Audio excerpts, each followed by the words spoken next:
Okay, so hearings. Okay, so let me start top. Okay, with referral to committee, the Speaker of the House and the Senate Majority Leader decide which committee bills go to. Every bill is introduced to a committee. Now, that will determine the life of the bill, because if the committee chair doesn't like the bill, they'll pigeonhole it. They'll just sit it on their desk. Nothing will happen. Bill dies. Okay. If it moves forward, they're going to have hearings either in the full committee or in the subcommittee. Okay. And guys, a lot of times, you know, people don't pay attention. There's a channel called C-SPAN. Okay. There's actually 3 C-SPANs, right? And they cover the government. So, like, you could turn on C-SPAN right now, and they might be covering a committee hearing. Okay. But those committee hearings, they like to bring in celebrities because the cameras come in and people will watch it, and it brings attention to the bill. Okay. So I'm just going to show you this clip from Twisted Sister. I was talking about this yesterday or the other day. Okay. So I got that pulled up, ready to go. Dee Schneider, who I saw in concert in the 6th grade at Carmel Ice Skating Rink. And this is just like a 4.5-minute kind of discussion about it. In the 1980s, Dee Snyder of Twisted Sister was the most dangerous guy on the planet. This was when metal met its first organized attack. Twisted Sister and 8 other metal bands were placed on a list called Filthy 15 because their music was deemed offensive by the Parents Music Resource Center. Dee Snyder was summoned to testify before the U.S. Congress to defend his music and his life. Huh? Is that what he wore? Yeah, well, you'll see. That's awesome.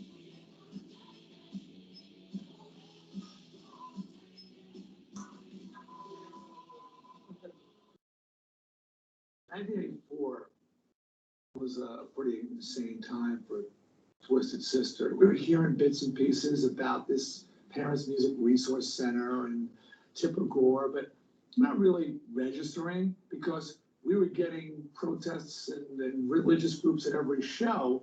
So just another parent group that, you know, was putting Twisted Sister on a list of targets. We have always talked about the positive aspects of the music industry, but of course, the highlight has been on the excesses that have been allowed to develop as we have tried to focus our concern on those excesses. Somebody approached our office that they want the Senate committee is having a hearing on censorship with the PMRC and wanted to know if I would come and speak. Now, my view of it, when I heard it, was they want me to carry the flag into battle. Hell yeah. Braveheart, baby. Braveheart was in and out, but that sort of mentality. Give me the fucking flag, man. Let's go. I knew that they were, like everybody else, grossly underestimating me. I knew that they viewed me as just another dunderheaded rocker, and they would bring me in, make me look like a fool, and I would help their cause. They did not know that I could construct a sentence and speak English fluently. And I'm there in my cut-off denim, my skin-tight jeans, my snakeskin boots, and a little bit of eye makeup left underneath, and my big hair. And I ain't getting dressed up for nobody. I'm a dirtbag, and I'm proud.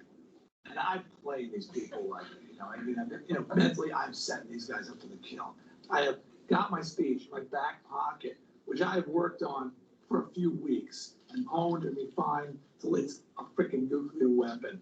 Folded up a gazillion times, like a bad kid bringing his homework to school. And I open it up and I'm flattening it out on the table, really deliberate. And they're going, oh man, this is a lamb being brought to the slaughter.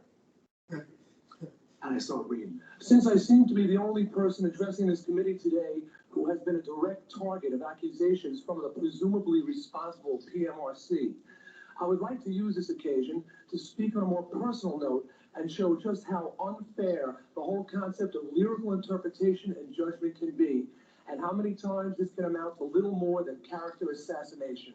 And I am just tearing apart everything that they've accused me of, disproving without a shadow of a doubt that everything they've accused me of is wrong, false, and they are scrambling.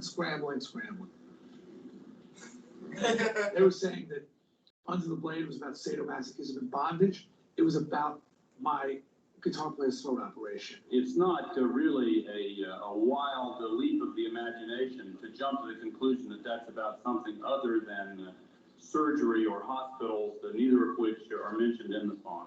No, it's not a wild jump, and I think what I said in one part was that songs allow a person to put their own imagination, experiences, and dreams into the lyrics. People can interpret it many ways. Ms. Gore was looking for sadomasochism and bondage, and she found it. Someone looking for surgical references would have found it as well. Yeah. I said, I can't help it. Tipper Gore's got a dirty mind, and Al Gore just, oh my God, he really jumped over the table. They were saying, we're not going to take it. Bush got the filthy 15 for violence, and it was no more violent than the Declaration of Independence. The PMRC rated songs according to violence, the occult, sex, drugs, and alcohol.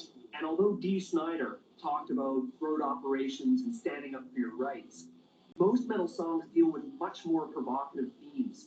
Themes like hedonism, religion, death, and sexuality. I thought that was kind of an interesting clip, guys. Well, I have this up. Let me just show you C-SPAN, for those of you that are not familiar with it.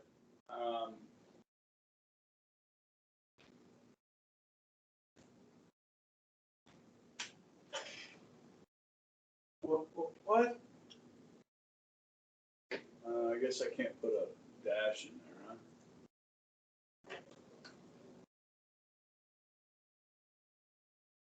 Okay. Maybe if you look it up from Google. Yeah, you gotta go to freaking Google.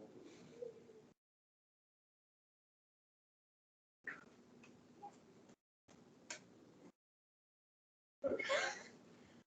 Yeah, so, Yeah, you spelled it. yeah. Don't worry.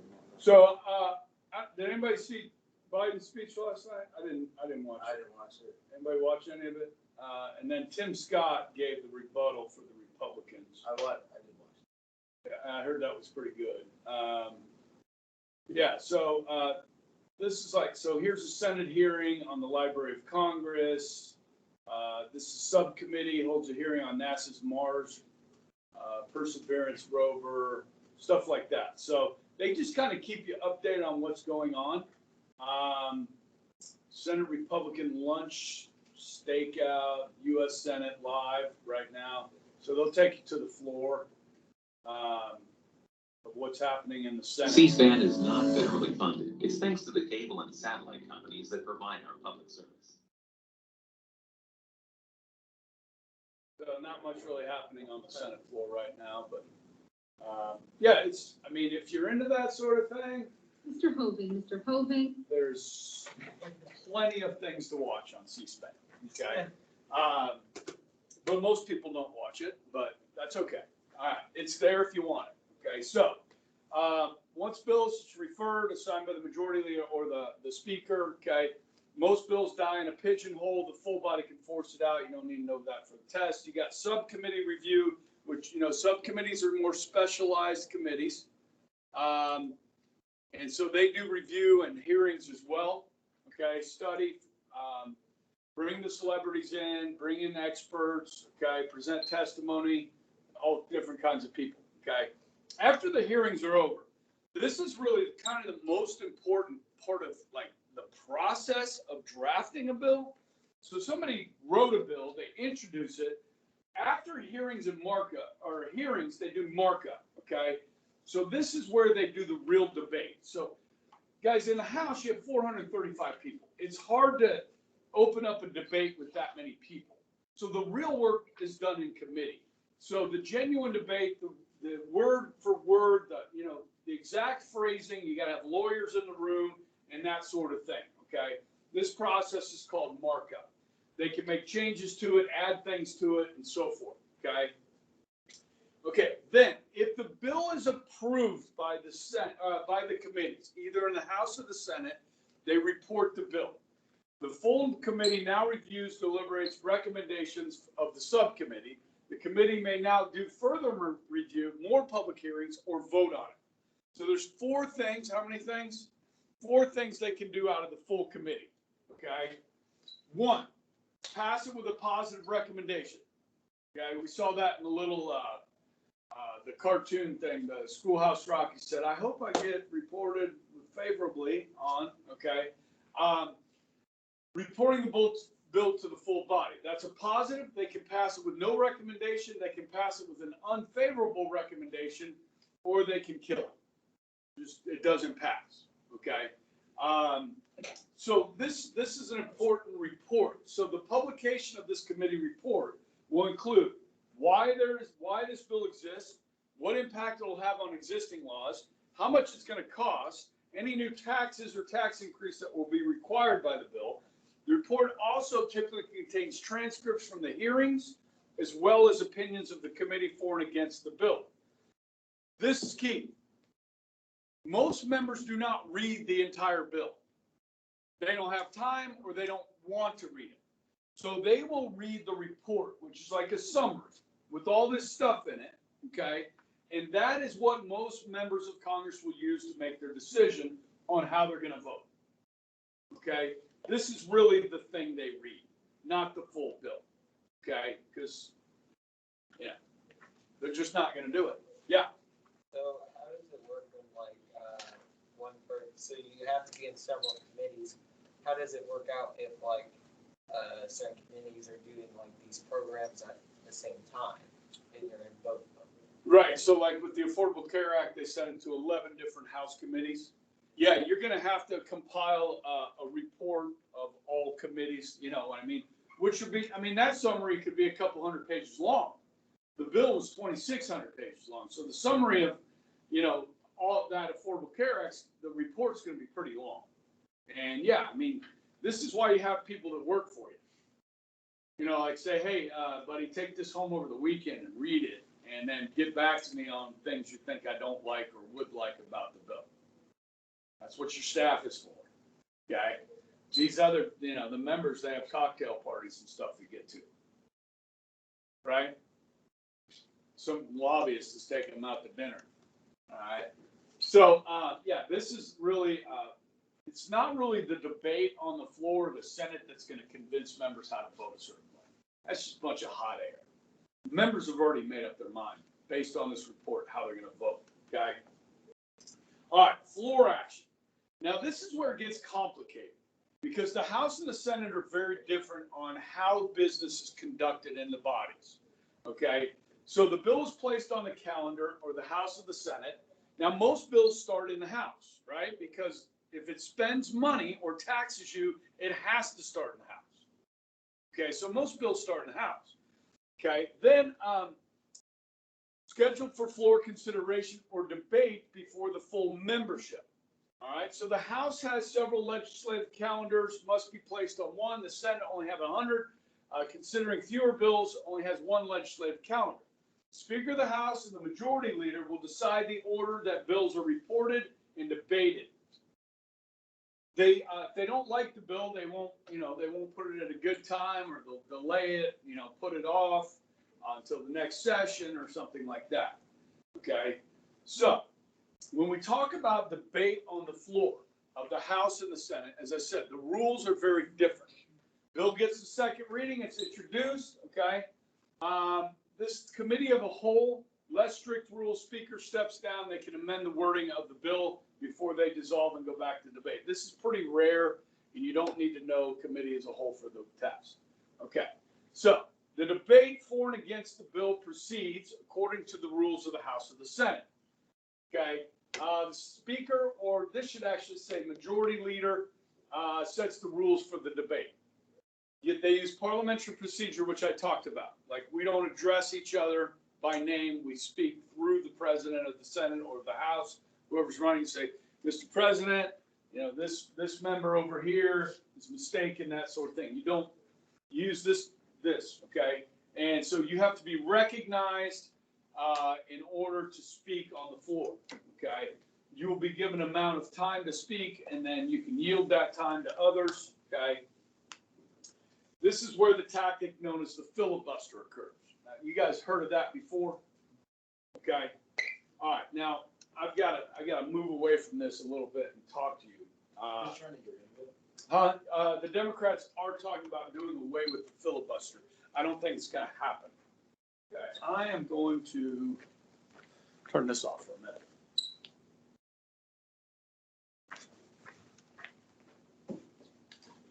Okay, when we talk about how action takes place on the Senate and the House floor, okay? And I'm gonna throw a little extra credit thing at you guys over the weekend, okay? There's a movie that traditionally I would like to show in class called Mr. Smith Goes to Washington. Any guys heard of this movie? Seen it? Okay. I'll give you a link to the movie. It's from the Library of Congress. And give you a couple questions you can answer for some extra credit watching the movie. Okay. Family movie night. Okay. All right. So in the House, remember we got 435 people. The bill has moved to the floor. Okay. So in the House, they have strict rules. Okay. In fact, there's something called the House Rules Committee that is going to set the limits on two things: debate and amendments or changes to the bill. Okay, when we talk about amendments here, we're not talking about constitutional amendments. We're talking about legislation here. Okay, do you guys remember in history class, we talked about the New Deal? We had the economy bill that Roosevelt wanted to pass, and they attached an amendment to it that legalized beer and wine before the 21st Amendment had been ratified. You remember that? Okay, so this is what we're talking about here, is an amendment to a bill, an addition, an earmark. Sometimes it's referred to as an earmark. And sometimes when it's seen as wasteful spending, they'll call it pork or pork barrel spending, like wasteful spending. So like a member adding here, $150,000 to study the mating habits of the Japanese quail. What? Yeah, these grants that they hand out, they put all this stuff in as amendments. It's not part of the original bill. In the House, they have strict rules. Okay, so you have open, which will allow amendments. Closed, no amendments. And then they have a modified one where you can change certain parts of the bill, but not others.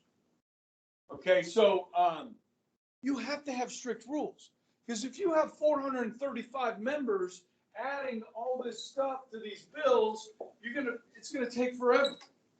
You know what I mean? It's gonna be a mess.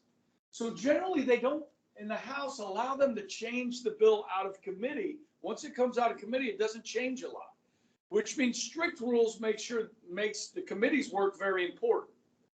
Guys, in the Senate, the rules are, there are no rules. Okay? So in the Senate, when we're talking about debate and amendments, there's no limit. So you could talk about this forever. So in the House, we might do, 2 hours of debate. So the Republicans get an hour, Democrats get an hour. You guys each have 7 minutes. Okay, I'm going to give you each 7 minutes to talk about this bill. Is anybody listening to you?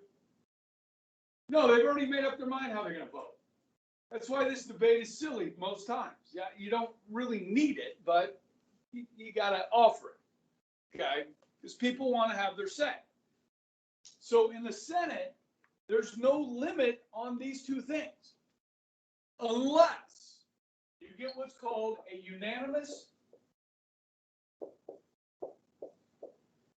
consent agreement. Okay, 100 is unanimous in the Senate. So if 100 senators agree that we're going to limit debate to a certain amount of time and limit the number of amendments, then you have rules. But if one senator disagrees and does not want unanimous consent, they can get recognized by the chair and hold the floor, because there's no limit. They can talk as long as they can stand, and as long as they can continue to talk, they do not have to yield the floor. So if Chuck Schumer wants to call a vote on the infrastructure bill and Ted Cruz gets the floor, as long as he can stand and talk, there will not be a vote on that infrastructure bill. That's called a filibuster. Okay? Now, if Ted Cruz and Roger Marshall from Kansas team up together, Cruz can yield to Marshall after speaking for 3 hours. And then Marshall can speak for 3 hours. Cruz can go take a shower, get something to eat, use the bathroom, come back. Marshall yield the floor to Cruz, and they can keep this up for weeks. Okay? The longest single filibuster by one human being, one senator, was in 1957. Strom Thurmond, Senator, Democrat, from South Carolina, filibustered the 1957 Civil Rights Act for just over 24 hours by himself, which means he did not take a restroom break. What happens? Well, if you win your pants, Yeah. then you win your pants. So they don't do anything to you? What do you mean? Drag you out of there? Beat you up? I don't know. Now, the movie Mr. Smith Goes to Washington is built around this idea of the senator. Okay, usually what happens, guys, if the senator dies, the governor of the state the senator's from appoints a new senator for the remainder of that term. Could be 6 months. It could be 5.5 years. Okay, where you run into some trouble is if a Democratic senator dies and they have a Republican governor. What's going to happen? You know what's going to happen. They're going to pick a Republican to fill that seat. And if a member of the House dies, they hold a special election. That's how Ron Estes originally got elected, because Mike Pompeo got drafted to be the director of the CIA from the House. The 4th District of Kansas didn't have it had a vacant seat. Both parties put up a candidate, and they have a special election. That's how Estes was originally elected. Okay, he's been reelected twice since then. Okay, but so that's an interesting thing, and it's going to have an impact. I'm going to tell you a story when I'm done with all this on how the Affordable Care Act was passed. Okay, now one thing the movie doesn't show you is that you can stop a filibuster. Okay, filibuster is just a delaying tactic to prevent the passage of the bill for a vote, to allow a vote to take place. Okay, if you have 41 senators, so say 41 Republicans decide to filibuster the infrastructure bill, the Democrats won't make them do it because you can't stop them. But if you have 60 votes, you can stop a filibuster with what's called a cloture. In the movie Mr. Smith Goes to Washington, they could have stopped him with a cloture. Okay, now it used to be you needed three quarters, you needed, or 2/3, 67 votes to stop a filibuster. They lowered it to 60. So here's the thing, guys. Right now, the Democrats are talking about doing away with the filibuster. Okay. The Affordable Care Act, guys, passed both houses of Congress, Obamacare, without one Republican vote, because the Democrats had 60 seats in the Senate in 2009. Okay. This means if you do away with the filibuster, you can have legislation pass without any support from the other party. Some people think this is dangerous, where you can get more radical ideas passed and so forth. Guys, this system is a system of mutual frustration. Yes, it's frustrating that the other party filibusters, but it prevents radical ideas from getting into our public policies. Okay, and it frustrates both sides. Now, guys, when it comes to presidential appointments, when the president chooses federal judges, back when Obama was president, the Republicans controlled the Senate, and they kept declining his federal appointments to the bench. And so Harry Reid, or they kept filibustering. Actually, the Democrats had to control, the Republicans were filibustering Obama's judicial appointments. So Harry Reid, the Senate Majority Leader at the time, what they did was called the nuclear option, which was did away with the filibuster on judicial appointments, meaning you only have to have 51 votes to get a federal judge on the bench from the Senate. Everybody follow me on this? So guys, what goes around comes around. 2016, Trump's elected and Republicans control the Senate. So Trump can put whoever he wants on the federal bench, and the Democrats can't filibuster because Harry Reid, the Democrat, changed the rules. So guess what's going to happen? If they do away the filibuster, Republicans will be back in charge again one day, and maybe soon. Guess what's going to happen? You know, I mean, Trump was able to get 3 Supreme Court justices confirmed through the Senate with 51 votes because the Democrats changed the rule. I know the filibuster's frustrating, but it's there for a reason. You got to have support from both parties, at least some support from both parties, if that makes sense. Okay? So, a filibuster-proof majority is 60 seats. If you control. There's 2 Democratic senators that have said, I will not vote to do away with filibuster. So right now, the filibuster is safe in the Senate. Okay? One of those is Joe Manchin of West Virginia. So, does it have to, you said it's safe in the Senate, does that mean it has to? There's no filibuster in the House. Majority rule in the House. Yeah. Okay. So that kind of explains how it works on the floor. Okay. The 2 different houses are going to be different. Just because they're numbers, that's a big part of it. Okay. What time we get out? 35. Okay.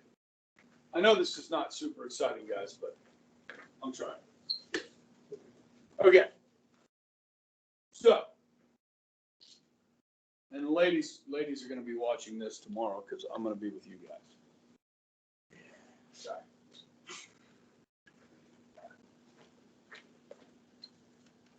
I mean, it's a retreat, right? What's supposed to happen on a retreat? Usually we give people honking. Oh, so you get lectured after 3 or 4 hours. That sounds really like a retreat to me. Retreat's supposed to be like, I don't know, relaxing, like, what? Blow stuff? No. Okay, all right, so, yeah.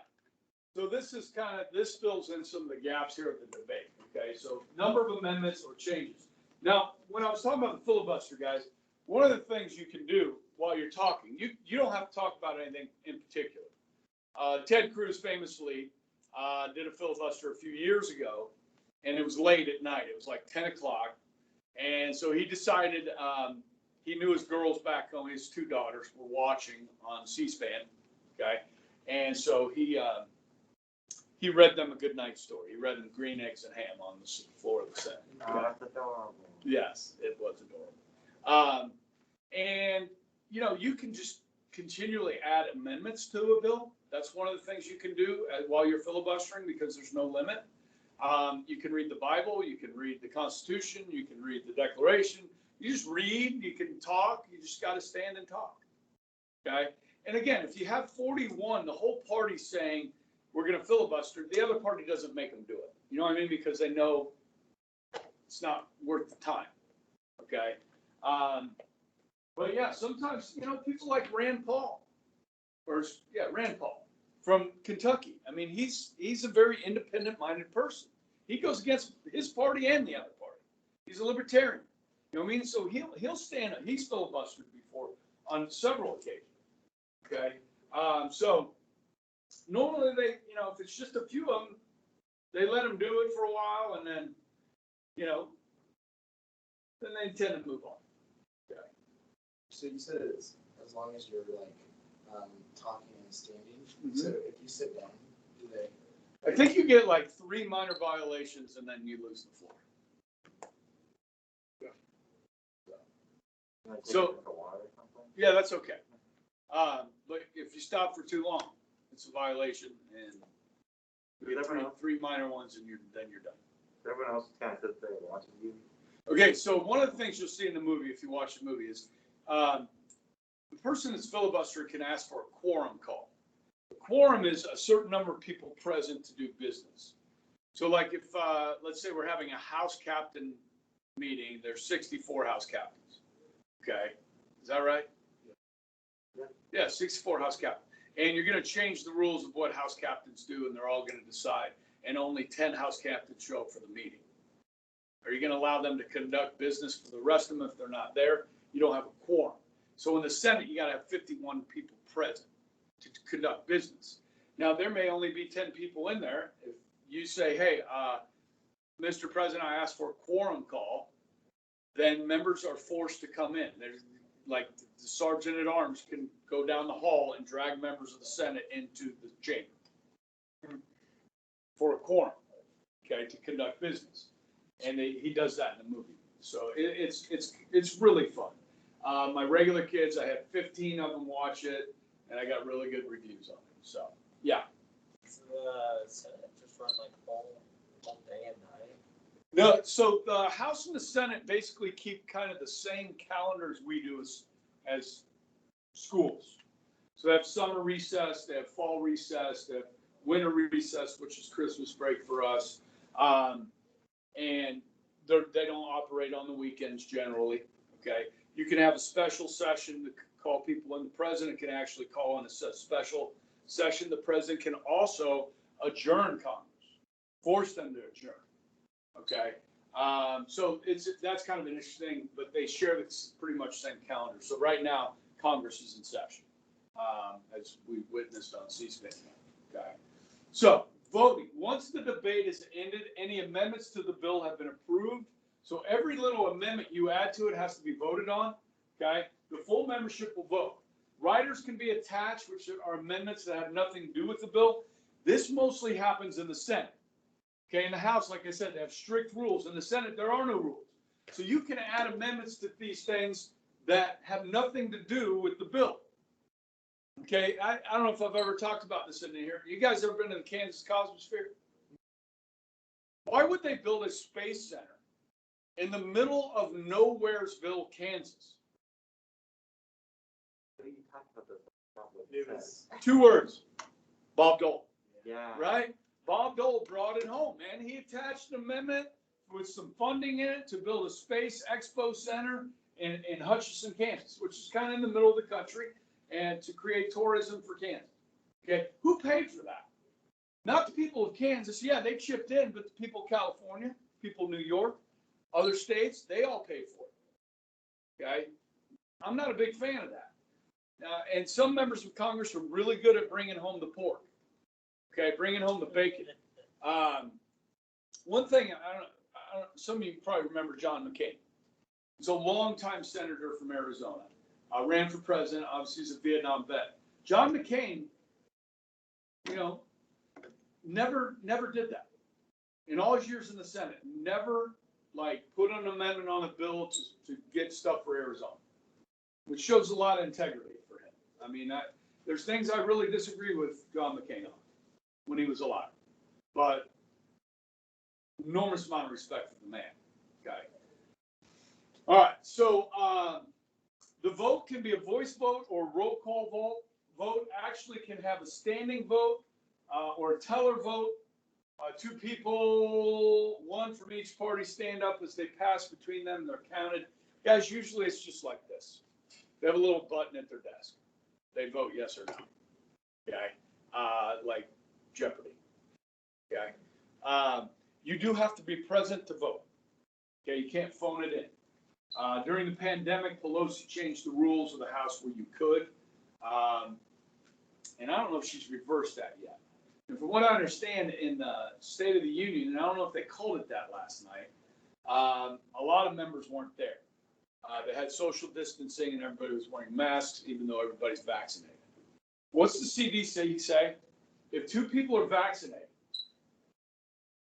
after 2 weeks of being vaccinated, they can sit in a room together and not wear a mask. That's what the CDC says. So like when I go in Vanessa's office, you've been vaccinated. Take it off. I mean, but, you know, they're saying stuff like, Biden's saying that, now when you're outside, it's safe to take off your mask. Okay, people are like, you've been wearing your mask outside? I haven't been doing that. You know what I mean? Maybe in a big group of people, outdoor concert, something like that. Yeah, I mean, people, if they want to protect themselves, you know what I mean? Not, you know, whatever. But yeah, some of it has become a little bit absurd. But all right. So yeah, on important votes, they may do a roll call vote where they call you everybody's name and you say yay or nay. Okay. And occasionally, if you turn on C-SPAN, you'll see a vote count up, going up. What? It'll be shown during a vote, and you'll see the yays and the nays and all that. Okay. So once a bill passes one of the two chambers, it goes over to the other chamber. Usually it starts in the House, goes over to the Senate, okay? And then you repeat steps 1 through 10, all right? Then we move on to the conference committee. And I believe I talked to you guys about the conference committee before.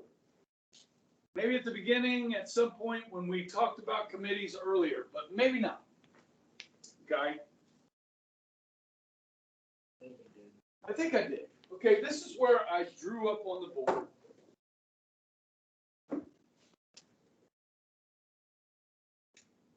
So you got the House, you got the Senate, okay, and then we're talking about the infrastructure bill, okay, so 2.3 trillion, okay, this goes to 11 committees, say it goes to 10 committees over here, okay, or let's just say it goes to the infrastructure committee, okay, and then it passes. This is version 1.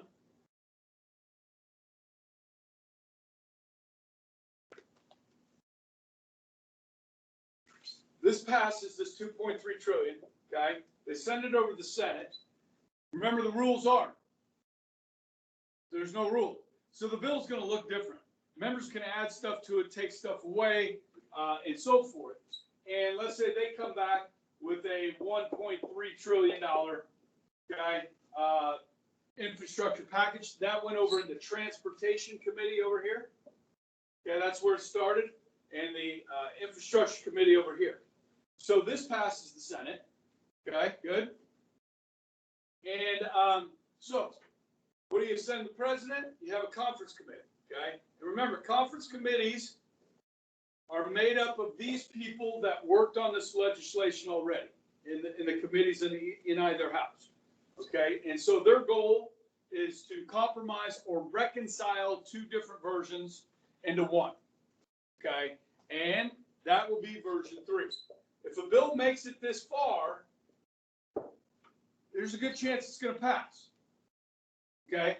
So version 3 has to be sent back to the Senate to be voted on, and back to the House to be voted on. The exact same bill has to pass both houses, and then they can send that to the president. Okay? So that is what a conference committee does. It's very simple. Okay? If the committee cannot agree, the bill simply dies. If the committee does not agree on a compromise, they prepare a report detailing changes, or if they do agree, they have a report, okay? Both in House and Senate must approve the report of the conference committee, and the bill will be sent to them back for further work if it doesn't pass, okay? And then the president has 4 options.